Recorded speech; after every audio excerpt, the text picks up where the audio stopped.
কখনো খেয়াল করেছেন অনলাইনে একটি প্রোডাক্ট শুধুমাত্র দেখেই বের হয়ে আসলেন, তারপর হঠাৎ সব জায়গায় সেম প্রোডাক্ট আপনাকে চেজ করা শুরু করলো, আর কয়েক ঘন্টা পরে গিয়ে দেখলেন selling fast, few left in stock, অথবা only two left in stock. প্রশ্ন হলো, এটা কি সত্যি কোইন্সিডেন্স?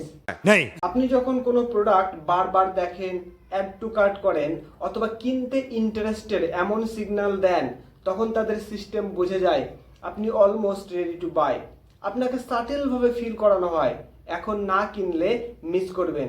মজার ব্যাপার হলো, এই একই প্রোডাক্ট যেটা আপনার কাছে only two left in stock দেখাচ্ছে, অন্য আরেকজনের কাছে এটা না দেখাতেও পারে। কারণ মডার্ন ই কমার্স সিস্টেম শুধুমাত্র প্রোডাক্ট সেল করে না, তারা আপনার বাইং বিহেভিয়ার অ্যানালাইজ করে ডিসিশনও পুশ করে।